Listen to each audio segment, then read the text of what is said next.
Libra, the seventh sign of the zodiac, represented by a pair of scales, which could mean justice, balance, or spending 3 hours trying to decide which shade of purple to wear. It's the sign that runs from September 23rd to October 22nd, which means Libras probably remember having to balance the joy of a birthday with the crushing dread of going back to school after the summer. But Libra is far more than shiny new stationery and lunchboxes that always smell of bananas by day 2. It's the sign of the diplomat, the mediator, the one who can turn an angry political debate into a polite conversation. It's the sign of charm, or getting away with things the rest of us get told off for. It's the sign of indecision, weighing up the pros and cons of weighing up the pros and cons. So grab your set of scales, your courtroom wig, and your most dazzling smile, because Libra season has arrived, and the cosmos is about to get balanced.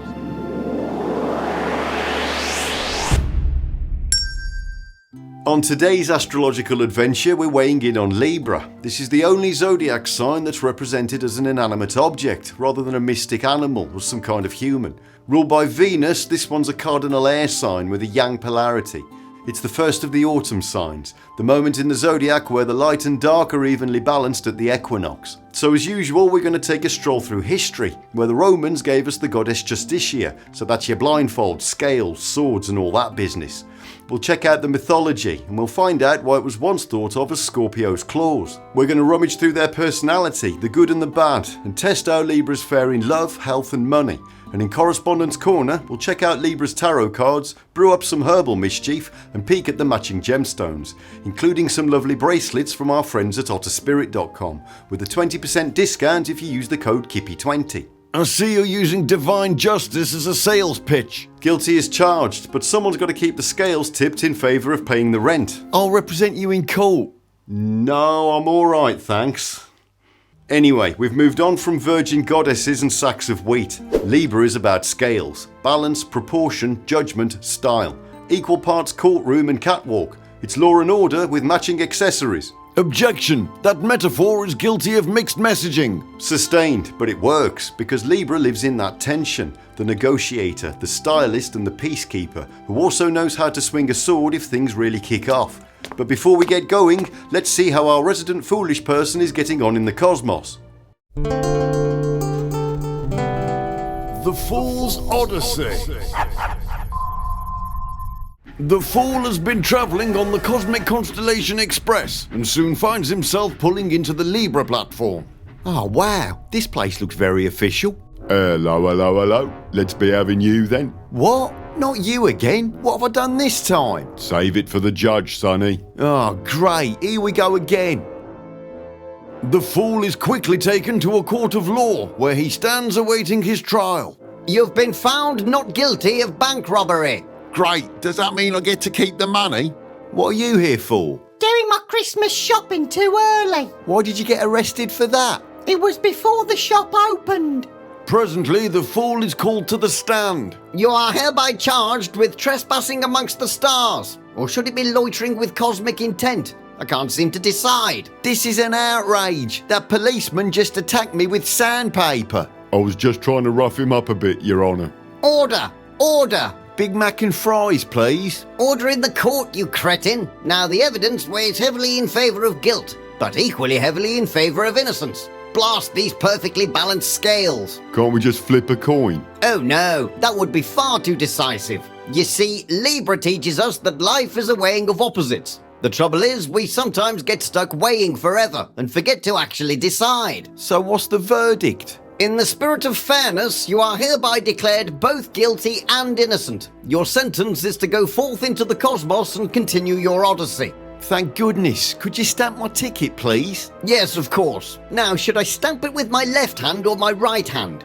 Maybe I should draft a subcommittee. Please, just stamp it. I'm going to miss my train. Very well. In the interest of balance, I shall use both hands. Now then, who's next? We've got Kippy, and he's charged with making bad thumbnails. I hereby find you guilty of clickbait and sentence you to the electric chair. What happens next will shock you. The Fool rushes back to the Cosmic Constellation Express to carry on with his adventure through the stars. To be continued. And so, on the great buttocks of destiny, the courtroom drama and indecisiveness of Libra has had a somewhat negative effect on our Taurus fool. This means our arrow moves away from the happy cheek and back to the centre, making the buttocks perfectly balanced for now, with the arrow pointing straight to the rusty sheriff's badge of fate. Will the fool maintain his equilibrium, or will he make an arse of himself? Find out next time on The Fool's Odyssey. The history of Libra. As ever, we're kicking off the history section with 1st century poet Manilius, because he's my favourite, and you better believe he had plenty to say about this particular sign. He says Libra, who scales when autumn turns the signs, and ruddy Bacchus treads the juicy vines.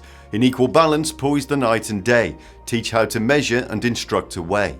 In Astronomica, Manilius ties Libra straight to the September equinox, that moment when night and day balance out and the sun crosses the equator to head down to our friends in the south.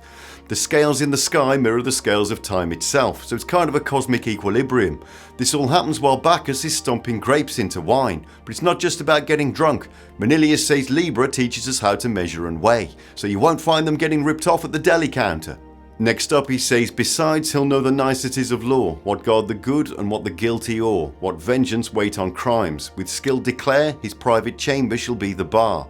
Manilius adds that Libra is all about the law, what protects the good, what terrifies the guilty, and what punishments are fair. In fact, he says a Libran's private chamber is basically a courtroom. Forget the bedroom or the study, Libra's at home cross-examining someone under oath. Fast forward into the next century and we find Ptolemy, the great astrologer of Alexandria, taking a more technical approach to Libra. He says to Venus, which is temperate and beneath Mars, were given the next two signs, which are extremely fertile, Libra and Taurus.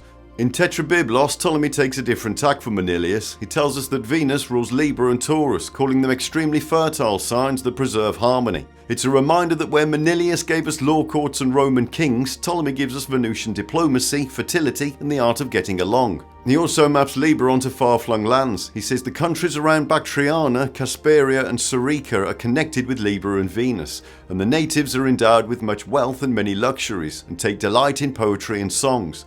It sounds like Ptolemy's looking along the Silk Road to places like the Middle East, the Caspian region and China. It's all very Venusian, prosperous, artistic and luxuriant, with poetry and music flowing as freely as the trade caravans. Fast forward again to the Renaissance and we find Heinrich Cornelius Agrippa and his 3 books of occult philosophy. He gave each sign of the zodiac its own angel, and for Libra that's Zuriel, whose name means strength of God. Apparently Zuriel covers theology, metaphysics and even geometry, all very fitting for a sign obsessed with balance and proportion. But balance always has two sides. Some traditions say Zuriel rules Libra's ascending aspect, while his opposite, the archdemon Hadakiel, governs the descending. Together they form a pair that mirrors Libra's cosmic theme, two forces in tension, rising and falling, angel and spirit, each weighing against each other. Since Venus rules Libra, Agrippa also names Hagiel, the intelligence of Venus, and Kedemel, the spirit, as part of Libra's invisible entourage. So that gives us angels, planetary spirits, and even a demon king, all lined up on either side of the cosmic balance. But if we really want to see who's holding the scales, we've got to step into the realms of myth. The mythology of Libra. Once again, the Babylonians had this part of the sky marked out long before anyone else. They knew this constellation as Mulzibanu, which means the balance or the scales, and it was tied to Shamash, the solar god of truth and justice. Shamash had one of the busiest jobs in the Mesopotamian pantheon. Each morning he rose in the east and journeyed across the heavens to light up the world. By night he descended into the underworld, where he judged the spirits of the dead and kept the cosmic books in order. His symbol was the set of scales, weighing right from wrong, truth from lies. So right from the very beginning, Libra's place in the heavens was about law, judgment, and the divine light that makes sure everyone gets treated fairly. In Egypt, the stars we now call Libra didn't always look like a set of weighing scales. The 3 brightest stars, Alpha, Beta and Sigma Libra, were sometimes grouped together as a boat sailing across the sky. Boats were sacred in Egyptian cosmology. The sun god Ra travelled across the heavens each day in his solar bark and sailed through the underworld each night to be reborn. But the Egyptians also gave us one of the most enduring images of the scales, the weighing of the heart in the Hall of Judgment. If you've seen my video on the Justice Tarot card, you might remember this section. Hang on, it's not exactly fair, is it? Of course my heart is heavier than a feather. It doesn't mean I'm wicked, it's just a question of basic physics. Sorry, I don't make the rules. Yes, you do. You're literally the god of the dead. I'm sorry, but this is not an appropriate system for divine judiciary. Amit, gobble him up. Come see the injustice inherent in the afterlife. Here the goddess Mart, embodiment of truth and cosmic order, provided the feather against which each soul was weighed. Anubis presided over the scales, while Thoth recorded the outcome, and the monstrous Amit waited hungrily for those who failed. So in Egyptian eyes, Libra's stars could be both the vessel of cosmic passage and the scales of divine justice. One carried the soul across the heavens, the other measured its worth. Now the Greeks seem to have a hard time making their minds up about Libra, including whether it was even a constellation at all. They inherited their zodiac from Mesopotamia, but they didn't always interpret it the same way. For a long time they treated Libra's stars as the Chelae, the claws of Scorpio. That's why older Greek poets like Aratus don't list Libra as a separate constellation. They thought it was just part of the great cosmic scorpion. However, as Greek astrology matured, Libra began to re-emerge as its own sign again, closer to the old Babylonian balance. Writers started to link it with Astrea, the virgin goddess of justice. We talked last time about how Astrea became associated with Virgo, and the scales she carried were imagined as the constellation of Libra right next to her. When the Romans took over the heavens, they had no patience for scorpion claws messing up the zodiac. For them, Libra was firmly the scales of justice. Rome loved contracts, treaties and law courts almost as much as it loved conquering people, so it was only natural that one of their constellations would be a cosmic legal emblem. They fused it with their goddess Justitia, who you'll still see today standing outside courthouses, blindfolded and holding a pair of scales. So when we talk about Libra, we're carrying forward the Roman vision of the heavens as a courtroom, forever weighing right from wrong. Astrologers claim that at the moment of Rome's founding, the moon was in Libra, tipping the scales in the city's favour. This was proof that their empire was destined to rule with balance and order. At least in theory. The legions and tax collectors may have told a different story. Libra's association with law, fairness and treaties fit perfectly with Rome's self-image as the bringer of Pax Romana, the Roman peace, although this was enforced by a lot of marching boots. In any case, they saw Libra as a cosmic birth certificate, stamped with divine approval that the empire had the heavens' blessing. And finally, in the medieval imagination, Libra's themes of balance and justice take on a slightly more enchanted tone. The Feast of Avalon is another name for the September equinox. This comes from the Arthurian legends, where Avalon is the mystical island of apples, hidden somewhere beyond the mortal world, where the boundary between life and death blurs. By the Middle Ages it became identified with Glastonbury in Somerset, a place already steeped in myth. Monks claimed they had discovered the grave of King Arthur there, and pilgrims flocked to the abbey to stand where the gates of Avalon supposedly opened into the world. Today Glastonbury is still a site of pilgrimage, though for a slightly different kind of seeker. Once a year the Somerset fields transform into the Glastonbury Festival of music, mysticism and a whole lot of mud. You could call it the modern Festival of Avalon, although instead of golden goblets and eternal banquets, you get warm cider, tie-dye t-shirts and some of the worst smelling toilets in the universe. So from the Babylonian Mulzibanu all the way to the Portaloos of Avalon, Libra has carried one enduring message. The cosmos is a place of measurement, fairness and harmony. Sometimes terrifying, sometimes comforting, but always reminding us that everything must be balanced. But what does that mean when we bring it down from the stars and into the human mind? The psychology of Libra. We talked last time about Carl Jung's take on Virgo, where he likened her to Delilah, taming the lion's wild mane, and to the Egyptian goddess whose eye became the womb of Ra. In both cases, Virgo stood for the feminine principle, the archetype that refines, receives, and quietly rebalances raw power. From there, Jung tells us Libra, the balance after the Virgin has done her job. Psychologically, that suggests a shift away from pruning chaos into order toward weighing and comparing, finding the midpoint between opposites. Where Virgo trims and sorts, Libra sets the scales down and asks, what's fair, what's equal, how do these pieces relate? It's the archetype of balance and harmony, the inner voice that insists life isn't just about efficiency, but also about justice and proportion. In Jungian terms, this is the psyche trying to hold the tension of opposites without collapsing into one side or the other. Jung could also be wonderfully dramatic about Libra. He wrote that when the world entered the aeon of Libra, the evil principle broke loose. To illustrate this, Jung turned to a Zoroastrian myth, the original man. Tiamat lived in harmony with his ox for 6,000 years, but when the world shifted into the aeon of Libra, the evil principle was unleashed. Guillemart and the ox both perished, and from their bodies sprang grains and healing plants, a cosmic sacrifice that seeded renewal. For Jung, Guillemart is the sun, the vulnerable conscious ego faced with overwhelming archetypal forces. He put it in astrological terms. Libra is known as the positive house of Venus. The evil principle came under the dominion of the goddess of love, who personifies the erotic aspect of the mother. Since this aspect is psychologically extremely dangerous, the classical catastrophe threatened to overtake the sun. What he means is that Venus in Libra doesn't just bring charm and beauty, she also awakens the risk of being pulled back into the mother's orbit, a mythic way of describing how intimacy can slip into enmeshment, or how the search for harmony can blur our own boundaries. Trust Jung to turn Libra's scales into an apocalypse, but beneath the mythic fireworks the point is clear. Libra's archetype calls us to balance, yet warns us that entering into relationships and harmony always brings the shadow along for the ride. Wherever you go, you take yourself with you. But how does all this play out in everyday life? Let's bring it down from myth and psychology into the personalities we actually meet. The Libras you'll find at the dinner party, the office, or swiping through Tinder. The personality of Libra. Before we get into the quirks and charms of Libra, let's take a look at the astrological nuts and bolts. Libra is an air sign, which means ideas, communication and social connection are their natural playground. They think fast, talk fluently and can often charm a room without breaking a sweat. They're also cardinal, the initiators of the zodiac. Cardinal energy likes to get things moving, so Libras aren't just daydreaming about balance, they're actively setting the stage.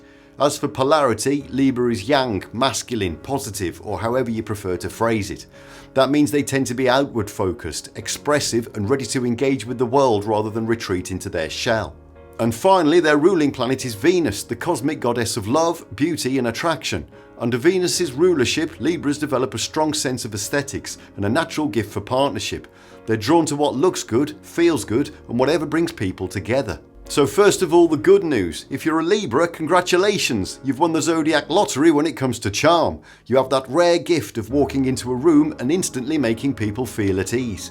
Your natural diplomacy is legendary. You can soothe ruffled feathers, dissolve awkward silences, and even make two sworn enemies pause long enough to agree that actually your outfit looks fantastic. You're also blessed with taste. Venus, your ruling planet, has basically installed an internal beauty filter in your brain. Whether it's art, fashion, music, or just arranging the couch cushions, you have an eye for what looks and feels right. It's not vanity, it's a refined sense of balance and proportion. And let's not forget your mind. As an air sign, you're quick, witty, and endlessly curious. You see connections where others see chaos, and you've got the words to explain it in a way that makes people actually listen. Combined with your cardinal drive, you're out there starting conversations, projects and partnerships that spark real change.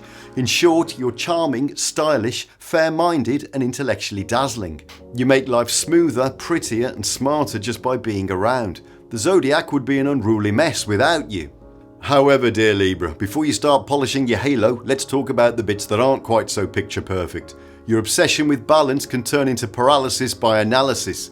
You'll weigh every option so carefully that by the time you've made up your mind, the opportunity is packed up and gone home. Sometimes you don't make decisions so much as accidentally let them expire. There's also that charming diplomacy of yours, which is brilliant until it slips into people pleasing. In your quest to keep everyone happy, you can forget what you actually want. You'll nod, smile and agree, only to wake up later wondering how you got roped into organising the wedding seating plan again. And yes, you're charming, but sometimes that smooth veneer looks like avoidance. People can sense when you're dodging the hard truths under a layer of polite laughter, and it can come across as insincere. Still, every flaw here is just the flip side of your strengths. Your gift is balance, but remember that sometimes even the scales need something solid to stand on. So that's Libra in a nutshell. Smooth talker, peacekeeper, part-time interior designer. Just don't ask them to choose where to eat, or you might starve to death. But which way do the charming scales tip when it comes to love? Romance and Libra. When it comes to nookie, Libra practically wrote the manual. Venus, your ruling planet, has you hardwired for partnership. You thrive in relationships because they give you the reflection, dialogue and balance that you're always searching for. Libras are rarely happier than when they're paired up. Not because you can't stand being alone, but because life just feels richer when it's shared. You're attentive, affectionate, and you know how to make your partner feel special. You'll notice the little things, and you'll bend over backwards to smooth over any rough edges in the relationship. But there's a catch. Your love of harmony can sometimes mean you avoid the necessary conflicts. You'd rather sweep problems under the rug than face a shouting match, which works until the rug is so lumpy that no one can walk on it. And let's not forget that notorious indecision. When it comes to committing, breaking up, or even picking the Netflix movie, Libras can keep their partner waiting long enough to question whether the date is still happening. Still, when Libra's in love, it's all in. You'll compromise, you'll adapt, and you'll bring beauty, grace, and balance to the partnership. For better or worse, you're the Zodiac's romantic idealist, forever searching for the perfect duet. But how do they really fare when we put their heart on the line? Let's find out in our very own cosmic dating game show. Ladies and gentlemen, it's Star-Crossed. This week we've got Libra in the hot seat. Will he tip the scales of love and find his perfect partner? Or will he deliberate so long the credits roll first? Let's find out as we meet three lovely ladies from across the zodiac. First up, we've got Capricorn. Will her practical nature give Libra the stability he craves? Or will she file a tax return while he's still choosing the wine? Next up is Sagittarius. Will her fiery energy and sense of adventure sweep Libra off his feet? Or will her blunt honesty send him scurrying back to his courtroom? Finally, we've got Gemini. Will her quick wit and sparkling conversation be the perfect match for Libra's charm? Or will they talk so much they accidentally start a new podcast? It's time for Libra to ask his big question. Well, hello, ladies. Relationships are all about balance. So here's my question. If we were dating, how would you keep the scales steady between romance and real life? Well, first we'd set up a joint calendar, budget spreadsheet, and a 5-year plan. Nothing says romance like quarterly performance reviews. And the same question to Sagittarius, please. Easy! We wouldn't balance it at all. Life is romance. We'd sell everything, buy a camper van and chase sunsets until the tyres fall off. Balance is for accountants. And how about you, Gemini? Balancing romance and real life. We'll talk about everything. Pillow talk, dinner talk, midnight talk. We'll chat so much about both that we'll forget to do either. But at least we'll look fabulous while talking non-stop. Well, Libra, the scales are tipping, but which way will you lean? It's time to make your choice. Well, I've weighed the options carefully, but Gemini, I think you and I could talk our way into a happily ever after. And there it is. Libra has finally made a decision. Alert the history books. But what happens when he's faced with lots of choices at once? Stay tuned because it's time for Star-Crossed Tinder edition. Occupation, personal trainer. Hobbies, winning arguments even when I'm wrong. She's bold, fiery, and will probably boss me around. And I think I like it. Turn-ons, moonlight, scrapbooks, and crying over songs from adverts. Adorable, but I can't spend my life carrying extra tissues. Looking for someone who appreciates big dinners, long naps, and owning 3 different cheese boards. I do love a cheese and wine night. She might just breathe a one. I don't need a partner, I need an audience. I love the glam, but could I handle all those selfies? Probably. I think you should swipe right. No, left. Actually, can we come back to this later? Oh, brilliant. She sounds absolutely perfect. Looking for someone tidy. Please colour code your sock drawer before applying. I'd fail the interview. She'd dump me over mismatched cutlery. Let's save the world, or at least the bees. Bring your own placard. Sounds like I'll be handing out leaflets in the rain, but at least we get to debate all night. Passion, secrets, staring contests. Don't ask questions that you can't handle the answers to. She's magnetic, but one wrong text and I'd be deleted from existence. Dream date, stargazing, poetry, crying together in the rain. That's a tidal wave of feelings. I'd need a snorkel. Health and Libra. It's time once again to consult that most ancient and bizarre of medical charts, the Zodiac Man. This was put together by Manilius in the 1st century and connected each of the zodiac signs to a body part. In the case of Libra, he said, "Ith buttocks Libra, and the balance governs the loins." Yes, Libra rules the buttocks and the loins. Perhaps not the most glamorous endorsement, but it shows that in the old Zodiac man system, Libra rules the lower back, hips and kidneys. So you could think of that as the body's natural scales of balance. When the ancients said gird your loins, Libra was first in line. Whether it's bracing yourself for battle, tightening your belt after a feast, or just remembering to stretch before dance class, they just can't get enough of a good girding. For Libras, the prescription is always the same: balance, balance, balance. Sounds simple enough, but in real life it's about as easy as choosing dinner with another Libra. You know you should balance your diet, your sleep and your exercises, but turning that cosmic ideal into a daily reality is the real challenge. Because you're an air sign, any health routine has to make sense to you. If it sounds weird, extreme or culty, you'll just bin it off instantly. And being ruled by Venus, you're more likely to stick with exercise if it's artistic, social or set in a beautiful place. So that could be skating, dance or yoga in the park. Hardcore boot camps where people shout in your face while you drip with sweat and you're already out the door. On the body map, Libra rules the kidneys, skin and lower back. So drink plenty of water, don't forget to use sunscreen and keep your spine happy with yoga, tai chi or anything that keeps you limber. Lower back twinges can be stubborn, but they're not destiny.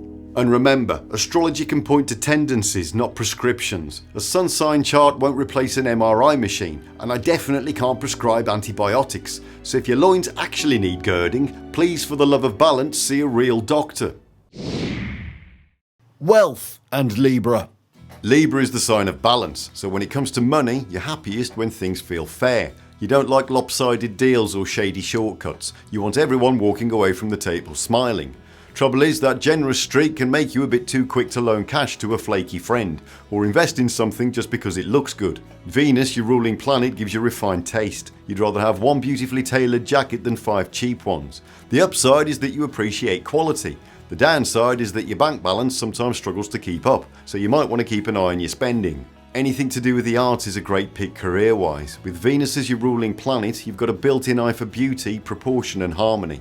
Whether it's fashion, interior design, music or visual art, you instinctively know what looks right, what sounds good and what will please an audience. Creative industries, so that's theatre, publishing, film, design and event planning are all perfect places for Libra to thrive. In the workplace, Libras shine as negotiators, diplomats, designers and team players. You're the colleague who smooths tensions in the meeting room and makes sure everyone's voice is heard.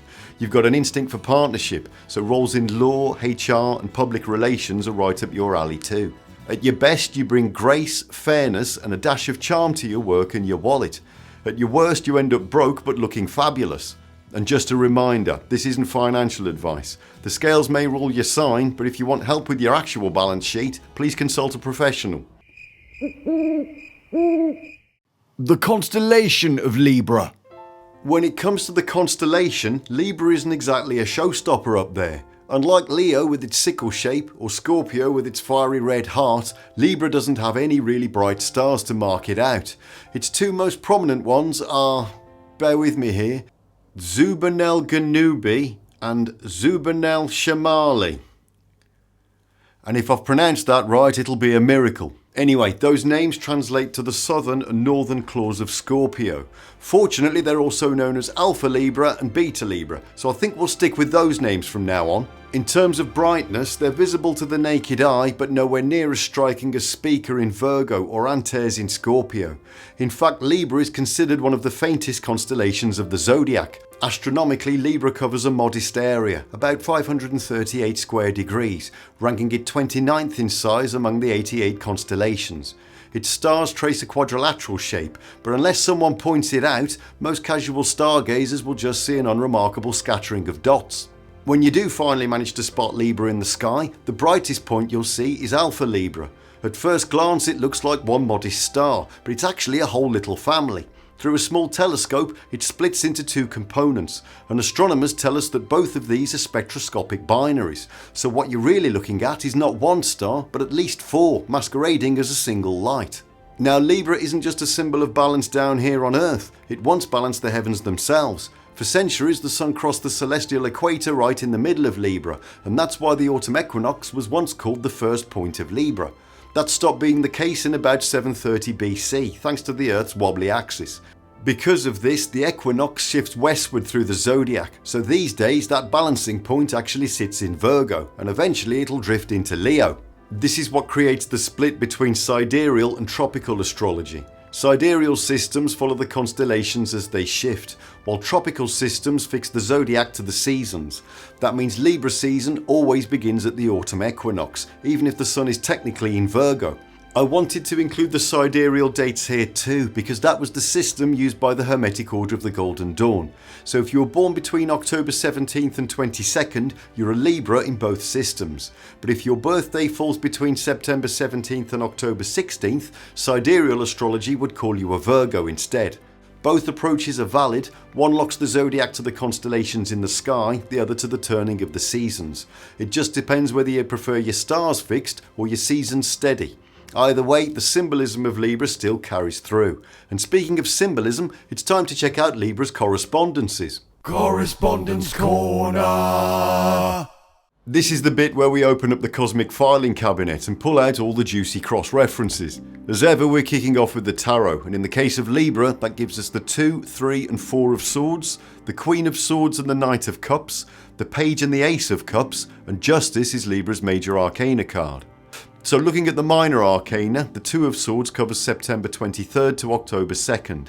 This is the moon in Libra, and you can definitely see that on the Waite Smith image. Interestingly, this is a card of indecision, so it's definitely on brand, but the blindfold also represents the need to see things clearly so we can make an informed choice. My old friend the 3 of Swords covers October 3rd to October the 12th and represents Saturn in Libra. Yes, it's the heartbreak card, but Saturn here is the tough love teacher, not the villain. It's about clarity, seeing through illusions and facing truths that actually set us free. Like rain that clears the sky, the 3 of Swords clears away what isn't serving balance, so harmony has a chance to return stronger than before. Next we reach the 4 of Swords, which covers October 13th to October 22nd and represents Jupiter in Libra. A knight at rest, hands folded, lying on a tomb. Some call it retreat or recovery, but Jupiter's blessing makes it more than just a nap. It's wisdom in repose, the reminder that balance requires restoration. Here Libra finds harmony by pausing, gathering strength and preparing for the next chapter.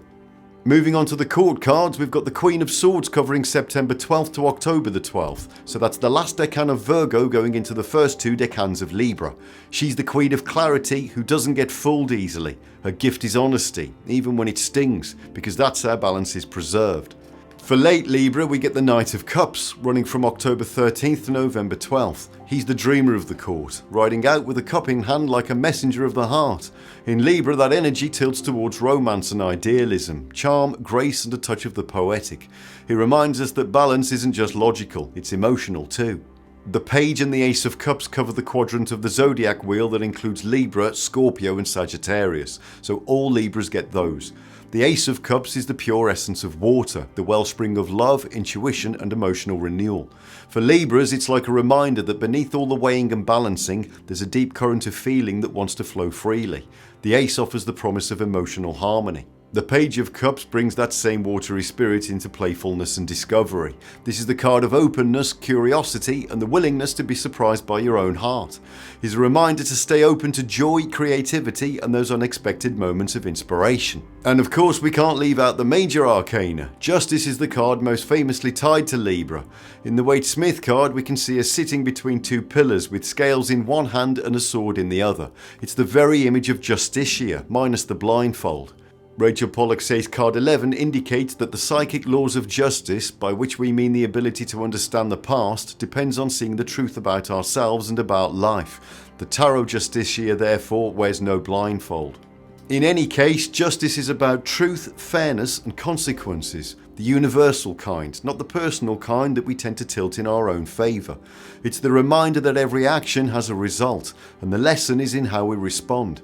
Moving on to the Kabbalistic tree of life, Virgo sits on the 22nd path and corresponds to the Hebrew letter Lamed, which translates to ox goad. Now we just need to cover a little bit of the Hebrew alphabet here so we can get some context.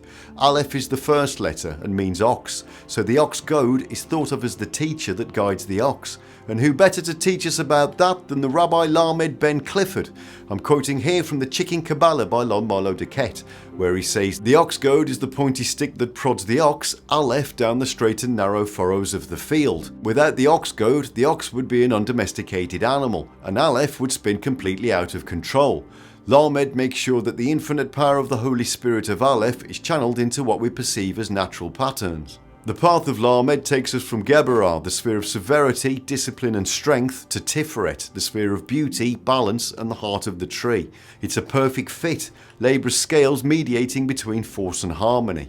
In Kabbalistic terms, Libra is the guide that keeps us on course, steering us toward balance, even when we lean too far one way or the other." Now let's talk about the corresponding gemstones and say a quick thank you to our friends over at Otter Spirit, who've put together a beautiful selection for each sign. And if you fancy picking up some yourself, you can use the code KIPPY20 at checkout for a 20% discount. So when it comes to stones, Libra's toolkit is all about balance, protection and harmony. Black tourmaline is the shield, grounding, protective and keeping negative vibes at bay. Rose quartz softens the scales with compassion, reminding Libras that justice without kindness can get a little bit chilly.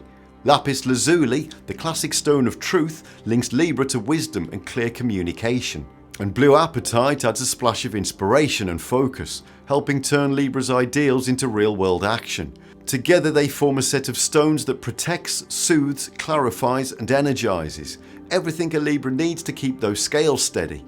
Finally, let's check out the herbs. Now we're doing things a little bit differently this week, as these herbs don't really work in a meal. So we've given Gordon Ramesses the week off, and instead we're going to be brewing up with our resident herbal tea expert Jerry Ginseng.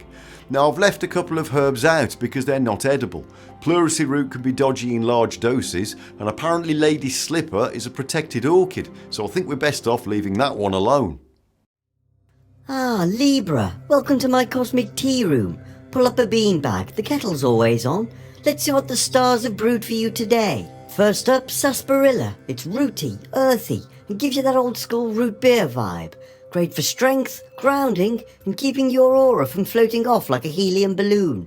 Passion flower, now that's a favourite. Brew it up and you're drifting into calm waters.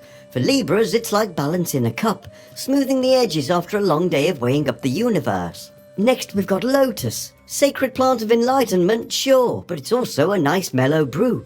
Sip it and you'll feel like you're sitting cross-legged on a cloud somewhere in Nirvana. And don't forget Damiana, a cheeky little aphrodisiac, known for stirring the passions. For Libras, it's the reminder that balance can still be a little fun. And there's the brews for Libra, balance in every sip. Remember friends, the cosmos isn't just out there in the stars, it's swirling in your teacup too. Now go forth in peace, keep your scales steady, and don't forget to rinse your strainer. Kippy's quest. Kippy's quest. No.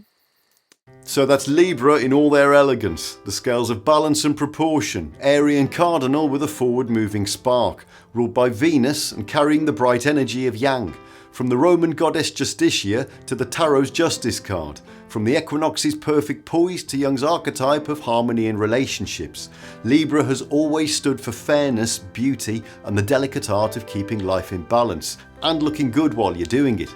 Marcus Aurelius once said, "He who lives in harmony with himself lives in harmony with the universe." Thank you for joining us on our balancing act across the stars. May your scales stay equal, your friendships stay fair, and your buttocks stay healthy. Until next time.